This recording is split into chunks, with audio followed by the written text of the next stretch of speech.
Hi, everyone. We'll go ahead and get started. Welcome to today's 10-minute webinar on Color Spaces 101. Presenting today is Tim Mile, the Applications Engineering and Technical Support Manager at X-Rite. I'm Robert Grotans, the Global Technical Marketing Manager, and I'll be moderating today's webinar. Just a few things to go over before we get started. Due to the number of people that are attending today's webinar, we will keep everyone muted. If you have any questions, please use the questions function on the GoToWebinar panel. Tim will have time to answer a couple at the end. If we don't get to your question, we'll try to follow up afterwards. Finally, this webinar will be recorded and you will receive a link so that you can review the webinar at your convenience. So with that, I'll turn it over to Tim to kick it off. Thank you, Robert, and thank you all for joining us today. As you can see on the screen, we're diving into what I'm calling Color Spaces 101. Where do they come from and what exactly do they mean? And if we're involved in color measurement at all, we're going to live in the world of color space. So we're going to do this very simply, but start by talking about what exactly is a color space. So we may see any of these things pop up in our work: LAB, CMYK, XYZ, RGB. I like to call all of this, and this is kind of a tongue-in-cheek image here, the alphabet soup of color. And I love this picture because sometimes it's frustrating, and you may get to the point of screaming that you need help because there's so many different ways to describe color. They all work, but they aren't all the same. And how do I relate those ultimately to what I see?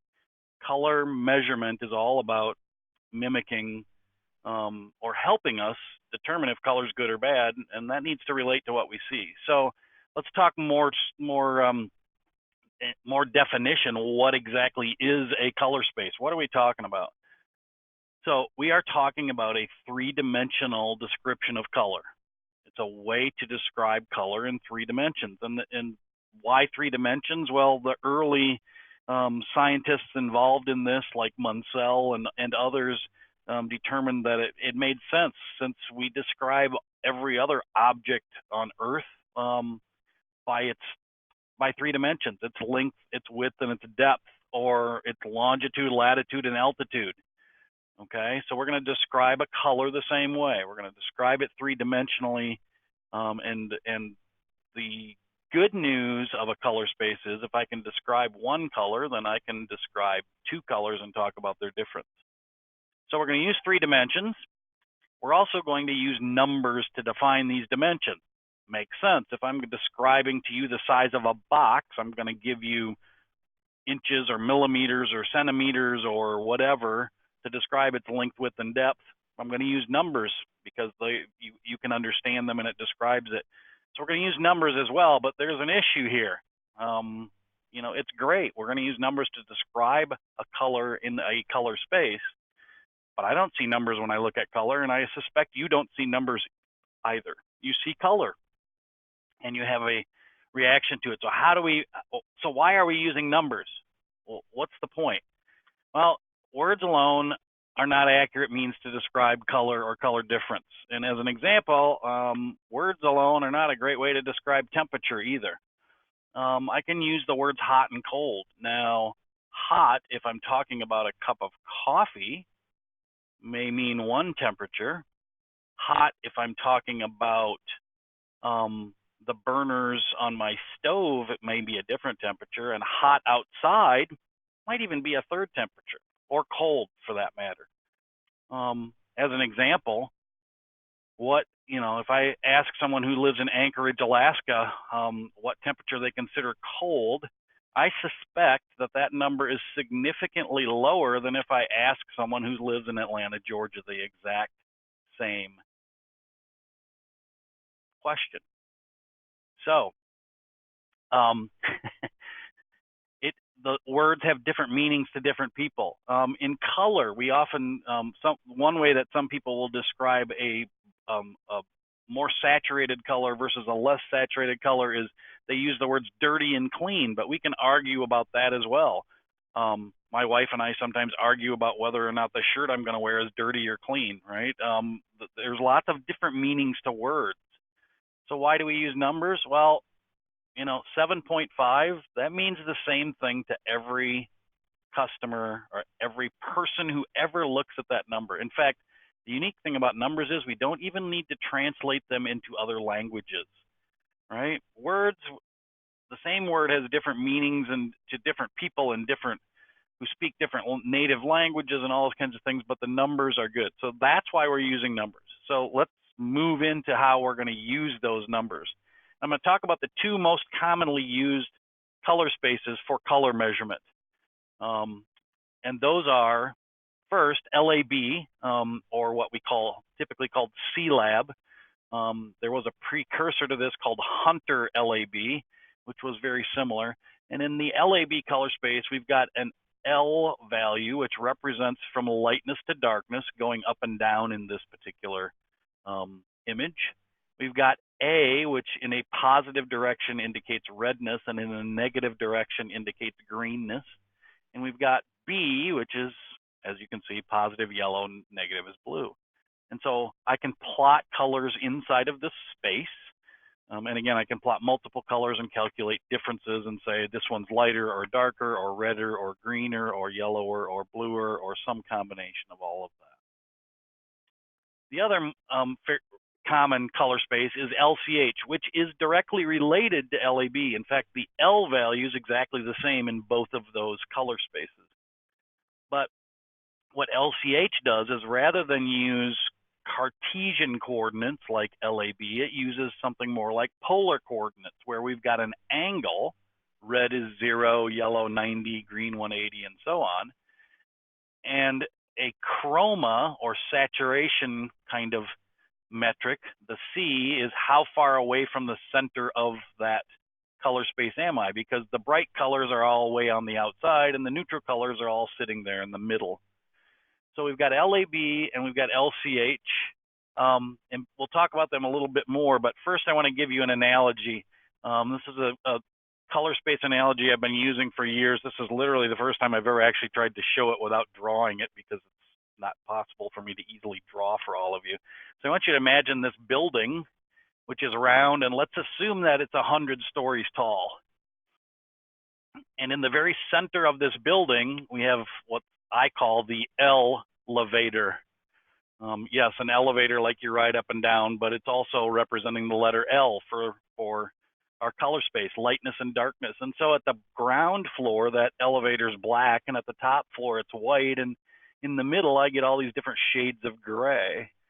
So if I have an L value of 50, I might be halfway up that, and I'm at a gray that's halfway between black and white, essentially. If I then were to walk off that elevator in this building in what we'll call the positive A direction, I'm going to move toward that red. And at the edge of the building, it might be a very bright red. Halfway between the elevator and the bright red is a duller red, a less saturated one, maybe. And the same is true if I go in the positive B direction toward yellow or negative B direction toward blue. It's just a good way to kind of visualize in your mind how I'm plotting this color three-dimensionally. So if I can plot one, I can plot two, and then I can calculate what are the values most of us are used to using, which are these D, L, DA, DB, DC, DH. The D stands for delta, which simply means difference. So I've measured my target, my standard, the color I'm trying to produce. I measure a sample, and I can calculate a difference between them to know, okay, is my color acceptable? If it is, life is good and I ship the product. If it's not, knowing these things, let's assume I'm using LAB, I may find out, oh, my color is lighter, but it's only a little bit lighter. Oh, it's a lot redder than my target, and maybe a little bit bluer. Well, if it's a lot redder, it may tell me that I need to add some green to it. I'm being simplistic here, but I think you get the gist of what we're saying, right? So it will help me give direction to how do I fix this. And what I've found in my years of experience working with people in color is that most companies or most industries either speak, I say speak like it's a language, either speak LAB because that's the way that they talk about color, or they speak LCH. They both are describing essentially the same thing, right? But they're just different ways of describing it. And so it's a choice of what you're comfortable with. Either of them will work. But these color differences calculated within a color space are giving us the answer. Now, I will say not a lot of people are using LAB or LCH as their pass-fail. That tends to come into these things we call delta E's. So let me put up there really quickly. All right, we've got a whole bunch of different delta E's. Delta E's are great because it's one number that represents the total color difference. And I can say I want everything below 1 to pass and everything above 1 to fail, or 2 or 1.5 or whatever number. Easy, right?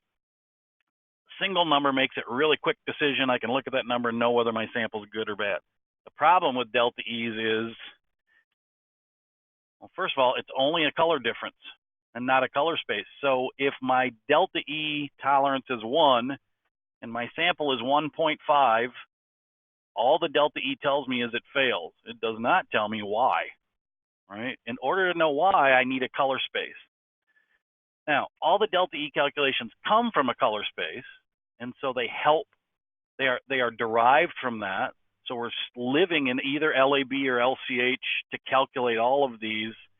But ultimately, only a color space can tell me which direction to move. And if I'm going to do color measurements and find out I have color that is unacceptable, the very next thought in your mind is, how do I fix it? And a color space gives you that. So while most people will use a delta E type of calculation, one of these, to do their pass-fail, they're using the LAB or the LCH color space to help them know, what do I do to go make bad color better? So we tout this as a 10-minute webinar. I think I went to 12. We're actually at a point for questions. If you have questions and you want to post them in the questions tab, we would be more than happy to answer those. If you want to post questions now or as you're thinking of them and we need to respond to them later, we are more than happy to do so. I'll reiterate, as Robert said, this was all recorded, and so you will get a copy of the recording of this webinar, and it will be available to you to review whichever parts of it you might find useful or share with others. So, a couple of questions starting to pop in. And I'm going to grab a couple here and give you an answer. So, someone asked about LAB in Photoshop. Is it Hunter LAB or CIE LAB? And I don't know the answer specifically to Photoshop, but I'm going to talk about that anyway because it's an important point. Everybody calls their LAB LAB, right? Whether they're using Hunter LAB or they're using CIE LAB or CLAB. The scary thing is that people tend to just label it. I truly believe that Photoshop is using CIE LAB, and that they're simply labeling it as LAB because it's a common way for us to talk about it. Hunter LAB was created in 1945. CIE LAB was created in 1976. Most of the people in the world are using CIE LAB, right? To be completely accurate, it should always be labeled as either CIE LAB or L star, A star, B star with little asterisks or stars next to them. But it's best if you just get something labeled LAB to always ask what specific LAB value somebody is referring to. Okay. And then one other question, last question I'm going to answer. I'm getting lots of them, so I promise you we will get back to you with answers. But another was asked, is it possible to get a passing delta E value and be visually rejected? And the answer to that question is an absolute yes. All right. It's entirely possible for that to happen. Typically, it's because we've got a tolerance that's not set in agreement with visual assessment. So there's a number of things at play. Number one, are we sure that when we're doing visual assessment, we're in a light booth, a controlled environment, looking under the same illuminant source in the light booth that we use to do the color calculations in the software? In other words, if my software is set to do it under daylight and I go to and I look at it visually in my office under a fluorescent light, well, they're going to disagree because the two different lights will cause the color to look differently. So we need to make sure that we've made everything equal. But even with everything equal, if we're under the same light source, all that, we can still have a disagreement. And some of that leads us towards refining a tolerance. Perhaps the tolerance is too loose or too tight to cause us a disagreement with visual. So there's lots of ways to try and adjust that. We've actually done a webinar in the past talking a bit about tolerancing and adjusting that.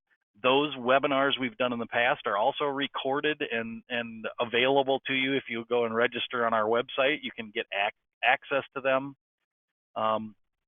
So hopefully that answers that particular question. As I said, I think we're up to about, I don't know, 30 or 40 questions. So we will give you the answers to those. I will most likely actually answer them all in one mass email, and anybody who asked a question will get the answers, and we'll provide those as well. So let me end by thanking you all for joining us. Hopefully this was helpful for you.